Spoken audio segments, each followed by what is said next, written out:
So hi guys, welcome back to my channel. So आज हम लोग बात करने वाले हैं स्केल्स के ऊपर जो D3 में है। सो स्केल्स है क्या? इस वाले वीडियो में जो है ना, हम लोग कुछ पॉइंट्स के ऊपर बात करने वाले हैं, जो कि हो गया what are scales in D3JS। फिर उसके बाद why are scales important in मतलब डाटा विजुअलाइजेशन में, क्या हेल्प करता है। फिर हम लोग देखेंगे एट दी एंड कि टाइप ऑफ स्केल्स वगैरह में, जहाँ पे हम लोग थोड़ा सा मतलब उसका थ्योरी वगैरह देख लेंगे। उसके बाद हम लोग कोडिंग के ऊपर जाएंगे और स्केल्स को यूटिलाइज करेंगे। स्केल्स के ऊपर देखने के लिए पहले हम लोग देखते हैं वाटर स्केल्स। सो स्केल्स जो है ना, मान लो आपके पास एक डोमेन है, राइट। डोमेन मतलब मान लीजिए आपके पास एक इनपुट जो डाटा है आपका, वो रेंज में है कि 10 से 70 के तरफ, ओके।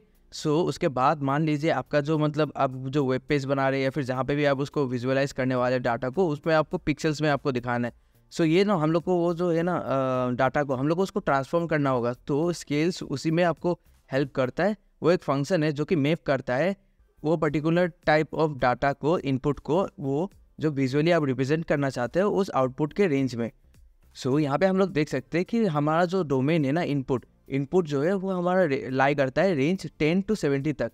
फिर उसको हम लोग जो है ना, उसको हम लोग मैप करेंगे कहाँ से, 0 से लेके 120 तक। मान लीजिए हमारा जो है ना विड्थ या फिर हाइट, जहाँ जिस पे भी हम लोग उसको मैप करना चाहते हैं और विजुअली उसको रिप्रेजेंट करना चाहते हैं, सो उसका रेंज है 0 से लेकर 20 तक।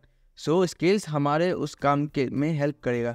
और यहाँ पे जो है ना, ये देखिए बीच का जो वैल्यू है 50, वो जाके कहाँ पे होगा, वो 80 पे होगा, जो स्केलिंग के बाद जो उसका वैल्यू आएगा। स्केलिंग का भी अलग अलग बहुत सारे हुए हैं, हम लोग वो देखने वाले फ्यूचर के वीडियोस में। अभी के लिए बस कि वो क्या है, स्केल क्या है, वो हम लोग जान लेते हैं। सो ओके, अभी हम लोग एक छोटा सा एक एग्जांपल देख लेते हैं। यहाँ पे क्या है ना, आपका एक सिंपल सा हम लोग एक बार ग्राफ बनाएंगे और जो है ना स्केल्स का हम लोग यहाँ पे इम्प्लीमेंट करेंगे। सो यहाँ पे मान लो आपका जो इनपुट डाटा है वो रेंज करता है, राइट, फ्रॉम 0 to 1000 में।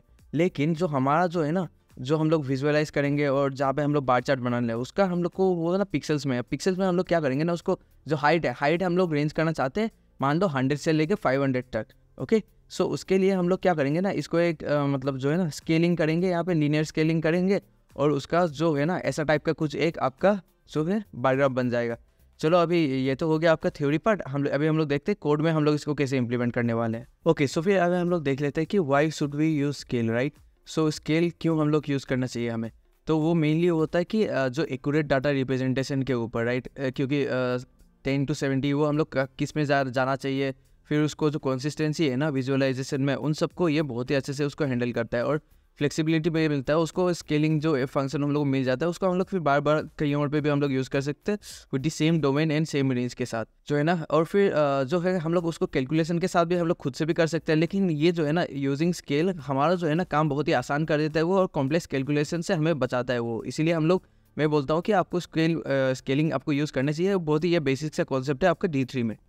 फिर हम लोग देखते हैं कि कॉमन स्केल्स इन D3JS। कॉमन स्केल्स क्या क्या है। सबसे पहले तो हो गया, हम लोग इसको डिवाइड कर लेते हैं अलग अलग मतलब डाटा टाइप के ऊपर, कि हम लोग का जो इनपुट है, इनपुट डोमेन किस में है, फिर आउटपुट जो है ना रेंज किस में है। सो फिर पहला जो यहाँ पे हो गया वो हो गया continuous to continuous. Continuous to continuous में हम लोग बात करने वाले हैं स्केल लीनियर के ऊपर, फिर स्केल लॉग के ऊपर, स्क्वायर रूट, फिर स्केल टाइम, ये सब जो आ जाता है ना, ये सब आ जाता है कॉन्टिन्यूस टू कॉन्टिन्यूस ग्रुप के अंदर। फिर नंबर 2 में आ जाता है जब कॉन्टिन्यूस डाटा टाइप आपके पास रहेगा और आपको विजुअलाइज उसको करना है डिस्क्रीट में, फिर हम लोग उसको यूज़ करेंगे स्क्वेल क्वांटाइज को। फिर इसका भी एक इम्प्लीमेंटेशन मैं आपको दिखाने वाला हूँ with the theories and everything. फिर जो तीसरा आ गया, तीसरा आपका हो गया वो discrete to discrete. Discrete to discrete में हम लोग बात करने वाले हैं स्केल ऑर्डिनल के ऊपर, इसका भी जो इम्प्लीमेंटेशन है आपको मिल जाएगा वो। फिर हम लोग बात करने वाले डिस्क्रीट से हम लोग कॉन्टिन्यूस में अगर उसको विजुअलाइज करना है, तब हम लोग क्या करने वाले, उसके लिए हम लोग यूज़ करने वाले स्केल बेंड। ओके गाइस, इस वीडियो के लिए बस इतना ही। नेक्स्ट वीडियोस में हम लोग एक एक करके इन सभी को हम लोग देखने वाले हैं, और इनका सारा जो है ना थ्योरीज वगैरह वो क्या करता है, क्या क्यों वो स्पेशल है और कब हम लोग को उनको यूज़ करना चाहिए, ये सब हम लोग देखने वाले हैं। फिर उसके बाद हम लोग उसका एक इम्प्लीमेंटेशन भी करने वाले कोड में। So yeah guys, thank you for watching this video. If you like this video, please hit the thumbs up button and also share your thoughts in the comment section. Yeah, see you again in next video. Bye.